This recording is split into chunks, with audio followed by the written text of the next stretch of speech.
الشیطان الرجیم بسم اللہ الرحمن الرحیم ان للمتقین عند ربهم جنات النعیم افنجعل المسلمین کالمجرمین ما لکم کیف تحکمون ام لکم کتاب فیہ تدرسون۔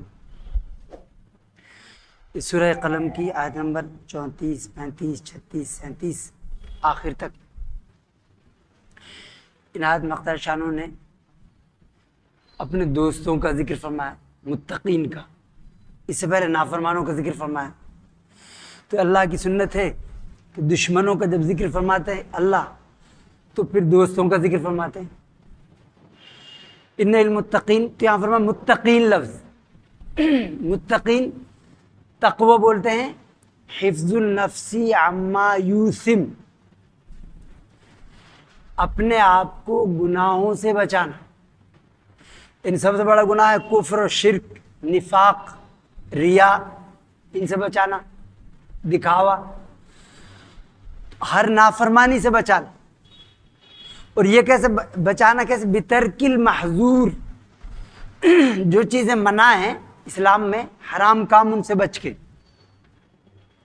اور اس میں کبھی کبھی ہوتا ہے وہ بعض المباحات، وہ بترکی بعض المباحات، بعض جو جائز چیزیں ان کو بھی چھوڑ کر، مباح چیزوں کو بھی، چونکہ کبھی ڈر ہوتا ہے کہ اس کی وجہ سے کہیں آگے نہ چلا جائے، وہ غلط لوگوں کی صحبت سے اس لیے منع کیا جاتا ہے کہ وہ بھی پھر غلط ہو جائے گا کچھ دن بعد۔ آپ نے اس کی مثال دی، الحلال بین والحرام بین، حلال کام سب واضح ہیں ان کے حکم، حرام کام وہ بھی سب صاف ہیں، ان کے بھی وبینہما مشتبہات، ان کے بیچ میں کچھ مشتبہ چیزیں ہیں، تو ان سے بھی آدمی بچے۔ چونکہ اس کی مثال بھی ایسا ہے کہ جو چراگاہ کے قریب آس پاس چرائے گا اپنے جانوروں کو، ممنوع چراگاہ کے آس پاس، تو ڈر ہے وہ جانور اس میں نہ داخل ہو جائیں، جس سے بادشاہ نے روک رکھا کہ یہاں مت جانا، تو حقیق ان یقع فی، کہیں سے نہ ہو اسی میں داخل ہو جائے ہو۔ تو تقوی حفظ النفس کو، اپنے آپ کو بچانا گناہ کی باتوں سے۔ سب سے بڑا گناہ کفر و شرک، پھر تمام گناہ، فرائض کو چھوڑنا، ماں باپ کی نافرمانی کرنا، زکوٰۃ ادا نہ کرنا، حج فرض ہونے کے بعد حج ادا نہ کرنا، مسلمان کی غیبت کرنا، برائیاں کرنا، مخبری کرنا مسلمانوں کی برائیاں دوسروں کو بتانا۔ یہاں فرمایا ان للمتقین عند ربهم جنات النعیم، تو متقیوں کے لیے ان کے رب کے پاس جنات النعیم، آسائش، آرام کی باغات، باغات فرمایا، یعنی ایک نہیں، باغات۔ حضرت عبداللہ ابن عباس رضی اللہ عنہ فرماتے ہیں کہ جنتیں بہت ہیں، ان کے نام آئے، یعنی دار السلام، دار الخلد، کہیں علیین نام آیا، کہیں ان کا نام جنات عدن، جنت الفردوس، تو وہ 7 جنتیں ہیں۔ جنات النعیم، ان الذین اتقوا ان اللہ مع الذین اتقوا، کہ اللہ ڈر کے زندگی گزارنے والوں کے ساتھ، ان اللہ مع الذین اتقوا، ان کے ساتھ اللہ کی مدد شامل ہے۔ افنجعل المسلمین کالمجرمین، پھر فرمایا وہ جو کفار مکہ، کفار قریشی کہتے تھے کہ ہمیں وہاں بھی مزے میں رہیں گے، یہاں بھی مزے میں، مرنے کے بعد بھی مزے میں رہیں گے، تو اللہ فرماتا ہے یہ تو عقل کے بھی خلاف ہے، یعنی ایک تو دشمن ہے، ایک دوست ہے، اور دونوں کے ساتھ ایک سا برتاؤ ہو، ایسے نہیں ہو سکتا، ہم بھی نہیں کرتے، یعنی دوست کے ساتھ الگ برتاؤ ہوتا ہے، دشمن کے ساتھ الگ برتاؤ ہوتا ہے۔ دشمن کے ساتھ تو آدمی 5 اسٹار ہوٹل میں نہیں ٹھہر سکتا، اور دوست کے ساتھ جنگل میں بھی ٹھہرے گا، وہ اس کے ساتھ بیٹھے گا، وہاں کچھ بھی نہیں ہے، تو ایک برتاؤ نہیں ہو سکتا۔ اللہ افنجعل المسلمین کالمجرمین، کیا ہم مسلمانوں کو مجرمین جیسا کریں گے، یعنی ان کا ایسا برتاؤ کریں گے مسلمانوں کے ساتھ؟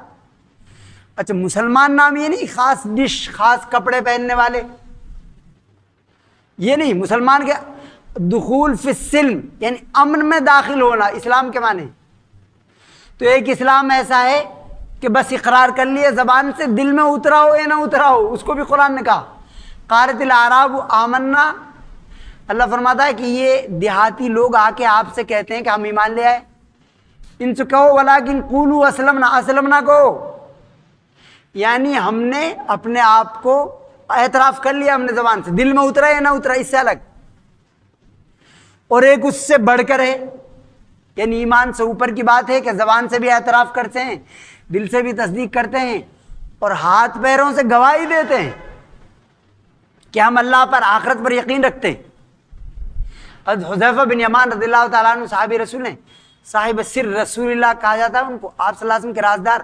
منافقین کی پوری لسٹ ان کو معلوم تھی، کون کون منافق۔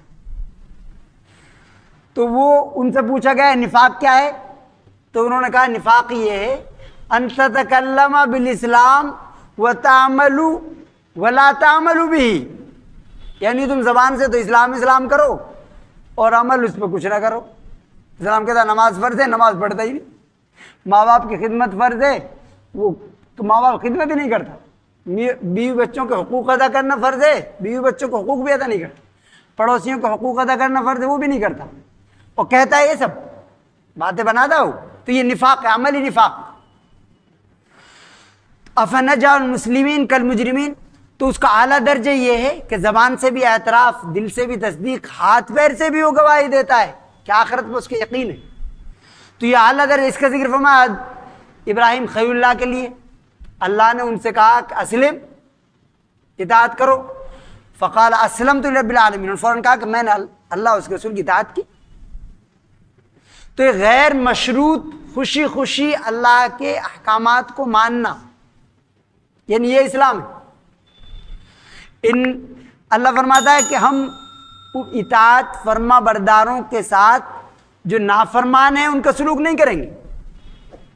ایک جگہ فرمایا سورہ صاد میں اللہ نے فرمایا ام نجعل الذین آمنوا وعملوا الصالحات کالمفسدین، کہ جو نیک ایمان لائے پھر نیک عمل کرتے رہے ان کو ہم نافرمانوں کی طرح کر دیں گے جو فساد پھیلاتے رہے اللہ کی زمین میں۔ ما لکم کیف تحکمون، تمہیں کیا ہوا، کیسا حکم کرتے ہو، یعنی کیسی باتیں کرتے ہو، ایسا تو ہو ہی نہیں سکتا۔ ام لکم کتاب فی تدرسون، کیا تمہارے پاس کوئی کتاب ہے، یعنی آسمانی کتاب ہے جسے تم پڑھ کر یہ بتا رہے ہو کہ بھئی ایسا ہے کہ یہاں بھی ہم مزے میں رہیں گے کفر و شرک کر کے، اور وہاں بھی کفر و شرک کر کے مزے میں رہیں گے، جنت میں جائیں گے۔ تو کوئی آسمانی کتاب ہے، اللہ کا حکم آتا ہے وحی کے ذریعے، آسمانی کتاب کے ذریعے، تو اللہ نے تو ایسا حکم نازل نہیں کیا، تو تمہارے پاس ہے کچھ؟ ام لکم کتاب فی تدرسون ان لکم فیہ لما تخیرون، کہ اس میں، اس کتاب میں وہ ہو جو تم اپنے لیے پسند کرتے ہو۔ ام لکم ایمان علینا بالغۃ الی یوم القیامہ، یا تمہاری قسمیں ہمارے ذمہ ہوں، ہم نے عہد کر رکھا ہو، قسمیں کھا رکھی ہوں جو قیامت تک چلیں گی، قیامت تک جو باقی رہیں گی، ایسی قسمیں ہم نے کہ بھئی ہم کفر و شرک کرنے والوں کو بھی جنت دیں گے، ایسا ہم نے کہا ہو۔ ان لکم لما تحکمون، کہ تم جو فیصلہ کرتے ہو تمہارے لیے وہی ہے، ایسا ہم نے تو نہیں کہا، کسی نبی کے کو وحی نہیں بھیجی ہم نے، کسی کتاب میں نہیں کیا، ایسا کرنے وعدہ کیا۔ سلوا ایہم بذالک زعیم، آپ ان سے پوچھو کہ اس کا ضامن کون ہے، ذمہ دار کون ہے، جو یہ کہتا ہے کہ وہاں بھی ان کو جنت، کفر و شرک کرتے رہو، نافرمانی کرتے رہو، آخرت میں جنت تمہاری پکی ہے، اس کا ضامن، ضمانت کون لیتا ہے؟ سر ان سے پوچھو، سلوا ایہم بذالک زعیم ام لہم شرکاء، یہ ان کے شرکا ہیں، پارٹنر ہیں، یہ خدائی میں شریک ہیں، مانتے تھے نا، اینٹ پتھر جانور عجیب عجیب شکلوں کو وہ مانتے ہیں کہ یہ بھی خدا ہے وہ بھی خدا ہے، بہت سارے 33 کروڑ خدا ہو گئے۔ فرعون بھی اپنا آپ کو خدا کہتا تھا، وہ خدا جب ڈوبنے لگا تو پھر کلمہ پڑھنے لگا، جب وہ خدا ڈوبنے لگا تو پھر جب کلمہ پڑھتا کہ اب میں کلمہ پڑھتا ہوں، لا الہ الا الذی آمنت بہ بنو اسرائیل وانا من المسلمین، اور اس سے پہلے خدائی کا دعویٰ کرتا تھا وہ۔ تو اللہ فرماتا ہے کہ ان کے شرکا ہیں، پارٹنر ہیں، خدائی میں شریک ہیں، فلیاتوا بشرکائہم، تو ان کو بھی لے آئیں، ان کو پیش کریں، ان کانوا صادقین، اگر یہ سچے ہیں اپنے دعوے میں، لیکن یہ تو جھوٹے، ایسا کوئی اللہ نے وعدہ نہیں کیا۔ یوم یکشف عن ساق ویدعون الی السجود فلا یستطیعون، پھر قیامت کا اللہ نے ذکر فرمایا، تو قیامت کی ہولناکی کا ذکر فرمایا کہ جس دن پنڈلی کھول دی جائے گی. یہ محاورہ ہے. پنڈلی ہم کھولتے ہیں کسی کام کے لیے، اوپر چلا پاجامہ اوپر چڑھا لیتے ہیں، لنگی اوپر چڑھا لیتے ہیں، کوئی کام کرنا ہوا ہے تو اس دن حدیث شریف میں آیا ہے، بخاری شریف کی روایت ہے کہ جب حق تعالی شانو اپنے ساق یعنی پنڈلی کھول دیں گے تو وہاں جو ایمان والے ہیں وہ تو فوراً سجدے میں چلے جائیں گے، اور جو ریاکار تھے، منافق تھے، جو دکھاوے کے لیے سارے کام کرتے تھے، یعنی مخلوق کو خوش کرنے کے لیے کرتے تھے سارے کام، خالق کو خوش کرنے کے لیے نہیں، ان کی کمر تختہ ہو جائے گی، وہ سجدے میں جائیں گے چتل ہو جائیں گے، وہاں سجدہ نہیں کر پائیں گے. تو اسی کا ذکر فرمایا وہ ہولناک، وہ وقت یاد کرنے کے قابل، یوم یکشف عن ساق، جس دن ساق پنڈلی کھول دی جائے گی، کشف ساق ہوگا. وَيُدْعَوْنَ إِلَى السُّجُودِ، اور انہیں سجدوں کے لیے بلایا جاتا تھا، سجدوں کے لیے بلایا جائے گا ان کو. فَلَا يَسْتَطِيعُونَ، وہ نہیں کر پائیں گے. خاشعۃ ابصارہم ترہقہم ذلہ، اللہ فرماتا ہے ان کی نگاہیں جھکی ہوئی ہوں گی ذلت سے، ندامت، شرمندگی سے. ترہقہم ذلہ، اور ذلت، رسوائی ان کے چہروں پر چھائی ہوئی ہوگی. وَقَدْ كَانُوا يُدْعَوْنَ إِلَى السُّجُودِ وَهُمْ سَالِمُونَ، اور انہیں سجدوں کے لیے بلایا جاتا تھا یہاں دنیا میں، جہاں سجدے کا حکم ہے اس پر اجر ہے، تو وہاں وہم سالمون، وہ صحیح سالم ہوتے تھے، خیریت سے، سجدہ نہیں کرتے تھے، نماز نہیں پڑھتے تھے. اور وہاں جب ختم ہو گیا وہاں تو 1000 بار سبحان اللہ کہ کچھ اجر نہیں ملے گا، چونکہ جو جزا کا وقت ہے وہ ختم ہو چکا. یہ تو یہاں جو عمل کرے گا اس کا اجر ملے گا. تو وہاں جہاں بلایا جاتا تھا وہاں تو وہ سجدہ کرتے نہیں تھے، اور جہاں نہیں بلایا جا رہا وہاں وہ سجدہ کرنے کے لیے تیار ہیں، تو ان کی کمر تختہ ہو جائے گی وہاں. فَذَرْنِي وَمَن يُكَذِّبُ بِهَذَا الْحَدِيثِ، اللہ فرماتا ہے کہ مجھے اور ان کو جو اس بات کا انکار کرتے ہیں، یعنی قیامت کا انکار کرتے ہیں، اللہ کے وعدوں کا انکار کرتے ہیں، ان کو چھوڑ دیجیے آپ، میں ان سے نمٹوں گا. سَنَسْتَدْرِجُهُم مِّنْ حَيْثُ لَا يَعْلَمُونَ، اور ہم ان کو آہستہ آہستہ جہنم کی طرف لے جا رہے ہیں، انہیں احساس بھی نہیں، آدمی کو احساس بھی نہیں ہوتا، اور وہ کہتا ہے یہ کروں گا وہ کروں گا، موت نے گلا دبا دیا، کچھ بھی نہیں کیا، وہ چلا گیا. یعنی ایمان اعمال صالحہ کی اسے توفیق ہی نہیں ہوئی. سَنَسْتَدْرِجُهُم مِّنْ حَيْثُ لَا يَعْلَمُونَ وَأُمْلِي لَهُمْ إِنَّ كَيْدِي مَتِينٌ، اللہ فرماتا ہے میں ان کو ڈھیل دے رہا ہوں. یہاں اگر ایسا ہر کفر کرنے والے، شرک کرنے والے، گناہ کرنے والے فوراً بیمار ہو جاتا، آنکھ پھوٹ جاتی، اس کی ٹانگ ٹوٹ جاتی، تو پھر آزمائش کہاں ہوتی؟ پھر تو کوئی بھی کفر نہیں کرتا، کوئی بھی نماز نہیں چھوڑتا پھر. لیکن اللہ فرماتا ہے یہاں تو آزمائش کرتا، وہ املی لہم، میں ان کو ڈھیل دیتا ہوں. ان کیدی متین، اور میری تدبیر جو ہے بڑی مضبوط ہے. ام تسألهم اجرا فهم من مغرم مثقلون، آپ صلی اللہ علیہ وسلم کی وہ رسالت کا انکار کرتے تھے، جبکہ آپ کو صادق مانتے تھے وہ بالاتفاق کہ سب سے صداقت میں، افعال میں، اقوال میں، باتوں میں، معاملات میں سب سے سچے انسان آپ ہیں. نبوت سے پہلے بھی الصادق الامین کہتے تھے، لیکن آپ کی نبوت کا انکار کرتے تھے.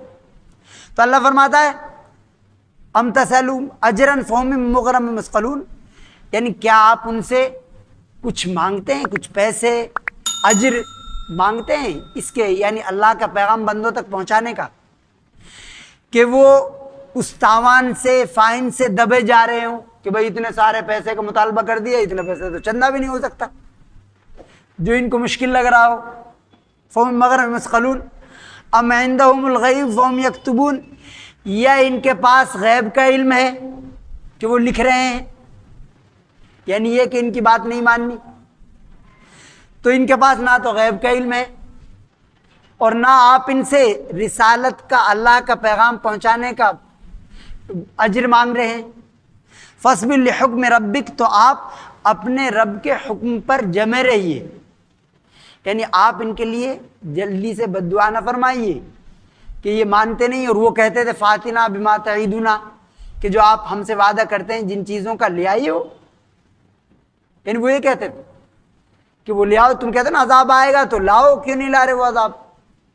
تو آپ، اللہ فرماتا ہے آپ جلدی مت کیجیے. فاصبر لحکم ربک، اپنے رب کے حکم پر آپ جمے رہیے، صبر کیجیے. ولا تکن کصاحب الحوت، اور مچھلی والے، یہ لقب ہے سیدنا یونس علیہ السلام کا، مچھلی والے کی طرح مت بنیے۔ آپ نے کیا کیا؟ وہ کہتے تھے، بات نہیں مانی، نافرمانی کی سیدنا یونس بن متہ علیہ السلام کی قوم نے، آپ کی بات نہیں مانی، نافرمانی کی، آپ نے بد دعا فرمائی۔ جب بد دعا فرمائی تو عذاب کے آثار بھی آ گئے، تو آپ وہاں سے چل دیے کہ اللہ کا عذاب آئے گا۔ انہوں نے کیا کیا؟ الحاح و زاری کی، تضرع کی، گڑ گڑائے، وہ سچی توبہ کی، اللہ نے معاف کر دیا پوری قوم کو۔ سیدنا یونس علیہ السلام حکم کے انتظار کے بغیر تشریف لے گئے کہ اب تو عذاب آئے گا ان پر، تو حکم کا انتظار نہیں کیا اللہ کے حکم کا، تو اللہ فرماتا ہے وَلَا تَكُنْ كَصَاحِبِ الْحُوتِ۔ پھر وہ کشتی میں گئے تو کشتی ڈاواں ڈول۔ اب انہوں نے کہا کہ بھئی ایسا ہم میں کوئی گنہگار ہے؟ تو یونس علیہ السلام فرمایا کہ میں ہوں۔ انہوں نے کہا کہ نہیں، آپ تو نہیں ہو سکتے۔ اور قرآن اندازی کی تو ان کا ہی نام نکلتا، 3 بار ان کا ہی نام نکلا، تو انہوں نے ڈال دیا ان کو، یعنی آزمائش میں ڈال دی اپنے نبی پاک کی، یونس علیہ السلام کی اللہ نے آزمائش کی، اور پھر مچھلی کے پیٹ میں چلے گئے، اس لیے صاحب الحوت کہا جاتا ہے۔ صاحب الحوت، ذُنُّون، نون بھی مچھلی کو بولتے ہیں اور حوت بھی مچھلی کو بولتے ہیں، حوت بولتے ہیں ویل مچھلی کو، بڑی مچھلی کو۔ تو وہ اس کے پیٹ میں چلے گئے۔ اب پھر انہوں نے اللہ سے معافی مانگی، استغفار کیا، توبہ کی، اللہ نے قبول کیا۔ اللہ تو توبہ تواب ہے، توبہ قبول کرنے والا، اپنے نبی کی توبہ تو قبول کرے گا، معافی۔ یہ دعا کیا، لا الہ الا انت سبحانک انی کنت من الظالمین۔ اللہ فرماتا فکشفنا، ہم نے اس کی مصیبت دور کر دی۔ اور تو اللہ فرماتا ہے کہ تم ایسا مت کرنا، ولا تکن کصاحب الحوت، جو مچھلی والے سیدنا یونس علیہ السلام ان کی طرح مت کرنا۔ اذ نادا وهو مکظوم، جب انہوں نے دعا کی اور وہ غم سے گھٹے جا رہے، ایک تو غم اس کا تھا، ایمان نہیں لا رہے تھے، وہ اللہ کا حکم نہیں مان رہے تھے، اس کا غم تھا، بات نہیں مانی انہوں نے۔ اذ نادا وهو مکظوم لولا ان تدارکہ نعمت من ربی لنبذ بالعراء وهو مذموم۔ اللہ فرماتا ہے اگر اس کے رب کا احسان نہ ہوتا ان پر، یونس علیہ السلام پر، تو وہ اسی میدان میں رہتے، اسی بدحالی میں، لیکن انہوں نے اللہ سے توبہ استغفار کی، اللہ نے توبہ قبول فرمائی، اور پھر فاجتباہ ربہ، ان کو برگزیدہ بنا لی، اور توبہ قبول کرنے کے بعد پھر کوئی ان کو لعن طعن نہیں کر سکتا۔ اللہ نے توبہ قبول کر لی۔ التائب من الذنب کمن لا ذنب لہ، آپ نے فرمایا گناہ سے توبہ کرنے والا ایسا ہے جیسے اس نے گناہ کیا ہی نہیں، تو اب وہ برگزیدہ نبی ہیں، برگزیدہ بنا لیا اللہ نے۔ فاجتباہ ربہ فجعلہ من الصالحین، تو اللہ نے اپنا برگزیدہ بنا لیا ان کو، اور ان کو صالحین میں داخل کر دی، صالحین کے اعلیٰ مقام میں ان کو داخل کیا۔ وَإِن يَكَادُ الَّذِينَ كَفَرُوا لَيُزْلِقُونَكَ بِأَبْصَارِهِمْ لَمَّا سَمِعُوا الذِّكْرَ وَيَقُولُونَ إِنَّهُ لَمَجْنُونٌ۔ اور اللہ فرماتا ہے کہ جب وہ قرآن کریم آپ صلی اللہ علیہ وسلم کو سناتے تھے، اچھا قرآن کریم ہمارا سنانا تو ایسا ہوتا ہے کہ میننگ تو ہم جانتے نہیں، اور وہ تو میننگ جانتے تھے، مطلب اللہ کا پیغام پہنچانا۔ تلاوت کے معنی ہم تو یہی سمجھتے ہیں کہ بس یہ دیکھ کے پڑھ لیا، میننگ تو سمجھ میں آئی مت آئی، یہ نہیں ہے تلاوت کے معنی۔ صرف تلاوت کے معنی میں قرآن میں ایک جگہ تلاوت کا لفظ استعمال ہوا، لِتَتْلُوَ عَلَيْهِمُ الَّذِي أَوْحَيْنَا إِلَيْكَ وَهُمْ يَكْفُرُونَ بِالرَّحْمَٰنِ، سورہ رعد میں فرمایا، یعنی یہ ہم نے نازل کی کتاب تاکہ آپ ان کو سنائیں پڑھ کر جو رحمان کا انکار کرتے ہیں، یعنی کافر مشرک کو دعوت دینا، یہ تلاوت ہے۔ ہم تلاوت کا مطلب یہ سمجھتے ہیں کہ بس دیکھ کے پڑھ لی، مطلب کو سمجھ میں نہیں آیا، اور اسی پہ جمع ہوئے، یعنی وہ سمجھتے بھی نہیں، میننگ سیکھنے کی کوشش بھی نہیں کرتے۔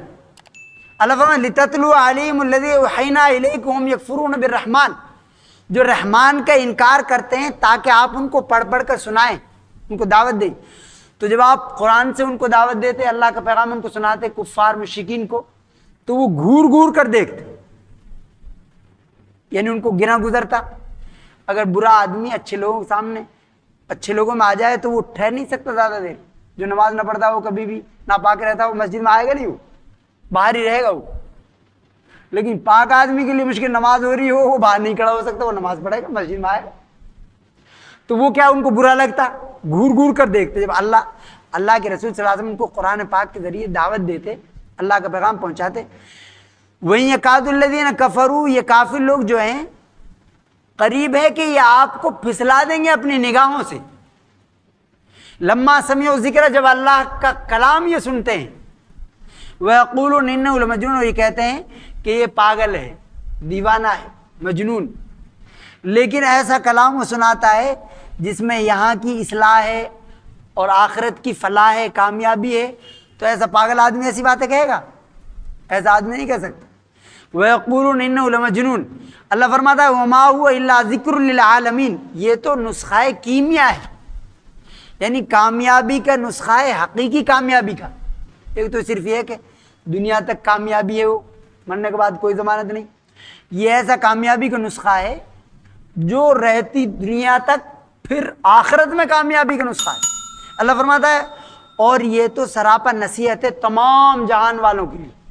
اگر کوئی کامیاب ہے تو اسی کے ذریعے کامیاب ہوگا. وہ قرآن پاک کے احکامات پر عمل کر کے، اس پر ایمان لا کر، اس کی تصدیق کر کے تبھی کامیاب ہوگا. وہ وما هو الا ذکر للعالمین.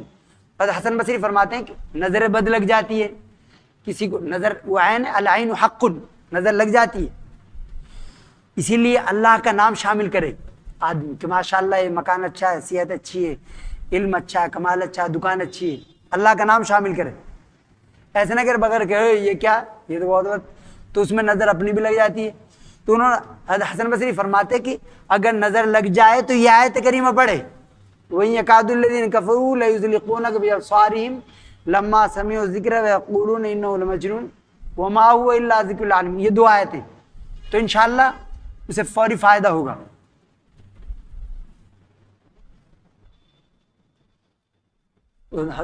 عبداللہ بن مسعود رضی اللہ تعالیٰ عنہ فرماتے ہیں کہ یہ محرم کا جو مہینہ ہے، تو بعض لوگ یہ کہتے ہیں کہ یہ نحوست کا مہینہ ہے یا غم کا، نوحے کا، سوگ کا مہینہ ہے، اس میں نکاح بھی نہیں کر سکتے.